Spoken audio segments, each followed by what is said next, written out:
সকলে। হ্যাঁ, আমার মা ভাই ও বোনেরা, অনেকক্ষণ ধরেই আপনারা অপেক্ষা করছে, সব কিছুই জানেন। সামনেই যোগবাজার বাজার, একটা পুরো আমার ৭৫ পল্লী ৭৬ পল্লী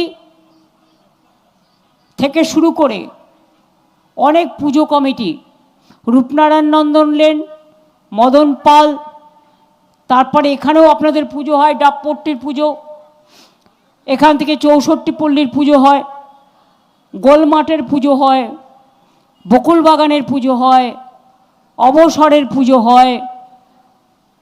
আমার মুখস্থ এগুলো। একসময় বিজেপি বলতো আমি নাকি দুর্গাপূজা করতে দিই না, আর এখন দুর্গাপুজোর কার্নিভেল দেখার জন্য সব বিদেশের থেকে লোক আসে। আর শুধু কলকাতায় কার্নিভেল হয় তা নয়, অল জেলায় জেলায় হয়, এবং তাদের বিশ্ব বাংলা পুরস্কার দেওয়া হয়।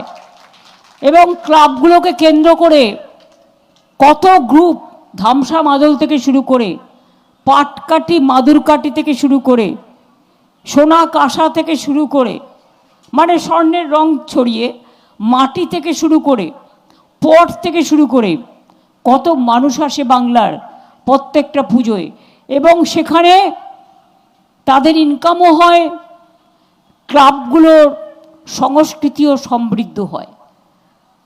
একটা ক্লাবে সন্ধ্যের পর যদি কিছু ঢোল, এখন আবার ঢোল মেয়েরাও বাজায়, এক একটা সিস্টেম আছে এক একটা ক্লাবে, এবং এতে তাদেরও যেমন সমৃদ্ধ হয় ক্লাবগুলো, তেমনি সমৃদ্ধ হয় পুজোগুলো, আর অনেক মানুষের রুজি রোজগারও হয়। আমি যখন ক্লাবগুলোকে টাকা দিতে শুরু করেছিলাম, এবারেও আমার বিরুদ্ধে কোর্টে কেস করেছে বিজেপি। পুজো এলেই আমি যেই ক্লাবগুলোকে টাকা দেয় কোর্টে চলে যায়, আর আমি এমনভাবে দিয়েও কোর্টে যাওয়ার আগেই পৌঁছে যাই। সারাক্ষণ এই কাজ, কোনো বিচারের জায়গা নেই, সব তো কিনে নিয়েছে না। মিডিয়াকে আপনি বললেও কিছু করাতে পারবেন না। বিজেপি পার্টি অফিস থেকে যা বলে দেবে সেটা দেখাতে ওরা বাধ্য। এটা সাংবাদিকদের দোষ নয়, দোষ হচ্ছে ওদের মালিকদের। মালিকগুলো পুরো নালে বলে ইডি রেড করব, সিবিআই রেড করব, ইনকাম ট্যাক্স রেড করব। কার কত বুকের পাটা আছে আমাদের মতো লড়াই করার জন্য বলুন? এই বুকের পাটা তো সবার নেই। আমরা তো লড়াই করেই বেঁচে আছি।